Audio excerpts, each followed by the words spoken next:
Happy Monday. Thank you for joining me for this week's Weekly Wisdom. In honor of Pride Month, we are going to discuss what being an ally means. Why is it important? And how can you be a better ally? Recently, I was taking part in some diversity training and came across a concept that I had never heard before. And it was that you can be an ally at different levels of the spectrum. And so the image that they had was the pride flag, and on one side of the pride flag you had an ally that was just stepping into their allyship, that they are educating themselves, having conversations, but just kind of dabbling in it. And on the far end of the spectrum you had somebody who was protesting and fighting to change laws to protect the LGBTQ community. And that gave me comfort, because sometimes whenever we think of being an ally, it's we have to be all in. But being an ally is a journey. It's a journey that you grow into. But it's a journey that we all need to take. We all need to move forward. And it's not just for the LGBTQ community. It's for people of color in all marginalized communities. So why is being an ally important? The reason why being an ally is so important is because right now, the way that it stands, it is still predominantly white straight males that are making decisions at the upper echelons of our corporations and companies. And so I'm going to backtrack for a second, then we'll bring it back. I had a conversation a long time ago whenever I was getting ready to go into a diversity meeting for work, and there was a leader who walked by and I was like, "Hey, are you coming?" And he said no, and I was like, "No, why not?" He's a great leader, phenomenal, somebody I admire the heck out of. And he says, "I am the least diverse person I know." He was a straight white male Christian. But that's why he needed to be in the room. And we had that conversation about the fact that he is going to be making hiring decisions, discipline decisions, promotion decisions, decisions that affect all of his employees' lives. And he needs to better understand what his employees are facing and what they are going through.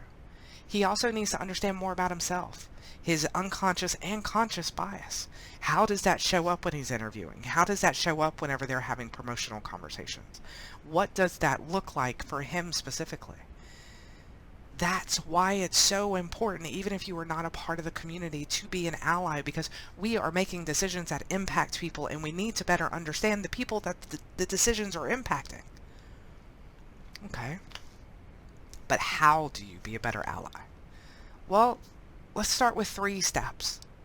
The first step, learn. Learn as much as you can.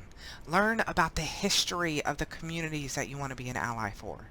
Learn about all of the things that they have currently overcome. If you want to be an ally for the Black Lives Matter movement, learn about the Tulsa massacres. You want to be an ally for LGBTQ, learn about Stonewall. You want to be an ally for women, learn about women's voting rights and how they had to fight to get there. Because you see, each marginalized community has had their own battle to get to where they are currently at. To truly understand as much as we can, to understand and to be allies, we need to have this education. We need to know where the starting point was. And we can't expect the communities to educate us. We need to get out there and Google and have conversations and ask questions and sometimes mess up. But come at it from a place of curiosity and truly trying to understand.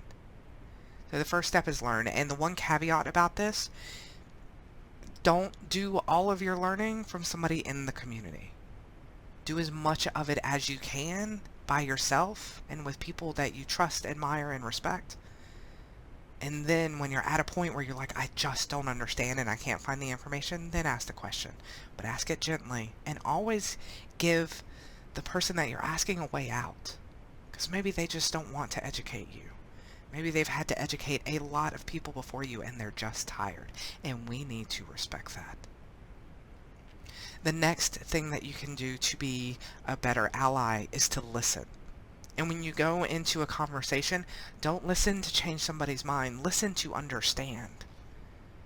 This is where empathy comes into play. The best conversations that I have had as an ally with somebody who doesn't support the community that I am an ally for is by listening and trying to understand where they're coming from. We can have empathy with somebody even if we don't agree with what they are saying. Minds will never be changed by hate and arguing and yelling. It's an empathy and conversation where minds will be opened enough. Walls will drop. Minds will be open enough to maybe consider an alternative viewpoint. So after we've learned and after we listened, the next step is to speak up. This is when you determine whether you're truly an ally or not. When nobody else in the community is there to see you do it. When you're surrounded by people who maybe don't respect or accept the community that you're trying to be an ally for, and they say or do something that is not acceptable. Are you going to say anything?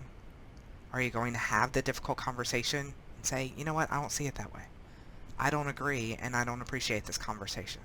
I'm open to having a conversation if you would like, so we can better understand each other's viewpoints, but what just happened is not okay. That is what it means to be an ally. When you step in and you have the conversation, even when nobody's looking. I hope that you have enjoyed the conversation today and that maybe it's inspired you to be a better ally. So let's face it, we all need better allies. And we all need something worth being an ally for. Thank you for joining me for this week's Weekly Wisdom. Have a wonderful week. Don't forget, you got this. I'll see you next week.